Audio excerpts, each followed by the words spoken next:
Selamat pagi Ibu, perkenalkan nama saya Melda Sofiana dengan NIM A1120005. Saya dari Prodi S1 Kebidanan semester 1, angkatan kedua.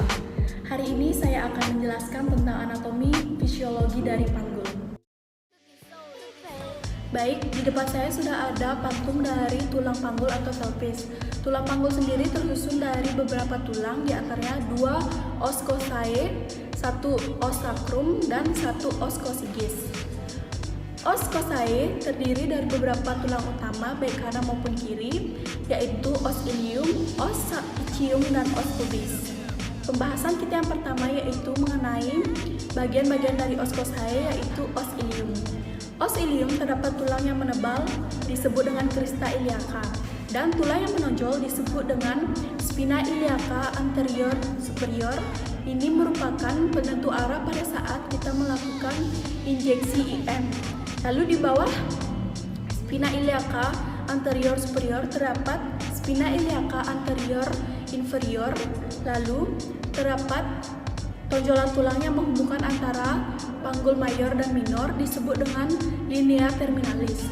Lalu kita masuk ke os ischium. Os ischium adalah tulang yang terdapat di bawah os ilium.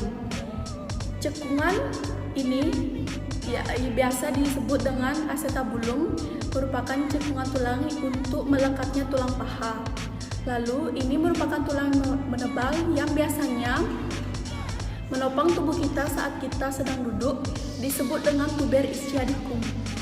Lalu di belakang os ischium terdapat tonjolan tulang yang biasa disebut dengan spina ischiadica. Di bawah spina ischiadica terdapat cekungan tulang yang disebut dengan incisura ischiadica minor, dan di atasnya cekungan tulang yang lebih memanjang disebut dengan incisura ischiadica mayor. Lalu kita masuk ke os pubis. Os pubis atau tulang kelamin. Di tengah ini disebut dengan symphysis os pubis, dan bagian atas disebut dengan ramus superior os pubis yang menghubungkan antara os pubis dengan os ilium. Lalu di bawah ini merupakan ramus inferior os pubis yang menghubungkan antara os pubis dengan os ischium. Lalu pembahasan kita yang selanjutnya ada os sacrum. Os sacrum adalah tulang yang memiliki 5 ruas yang di setiap ruasnya terdapat lubang-lubang yang biasa disebut dengan foramen sacralis. Tonjolan tulang di os sacrum disebut dengan promontorium yang biasa digunakan pada saat pemeriksaan panggul. Lalu di bawah os sacrum terdapat tulang yang berbentuk segitiga kecil disebut dengan os coccygeus.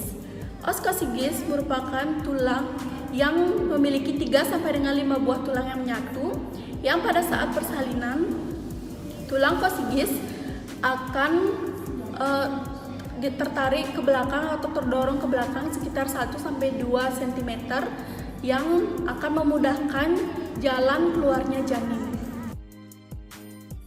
Baik, pembahasan kita yang selanjutnya yaitu mengenai anatomi tulang tengkorak kepala janin. Seperti yang kita ketahui, kepala janin merupakan bagian terpenting pada saat persalinan karena perbandingan besarnya kepala janin dengan luasnya panggul menentukan kelancaran daripada persalinan. Tulang kepala janin tersusun dari beberapa tulang, yaitu tulang wajah dan tulang tengkorak. Pembahasan kita yang pertama yaitu mengenai tulang wajah.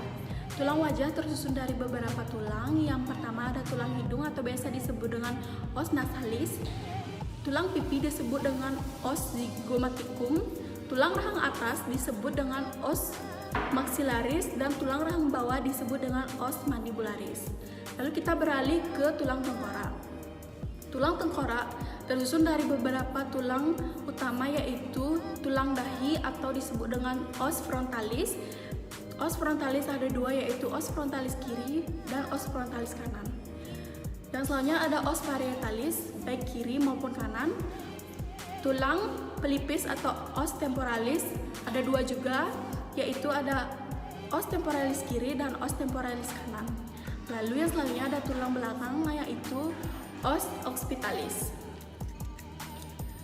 Tulang-tulang tersebut dipisahkan oleh sela-sela yang diselimuti oleh membran yang biasa disebut dengan sutura. Os frontalis dipisahkan oleh struktura yang bernama sutura frontalis yang memisahkan antara os frontalis kiri dan os frontalis kanan. Lalu sutura koronaria memisahkan antara kedua os frontalis dengan kedua os parietalis.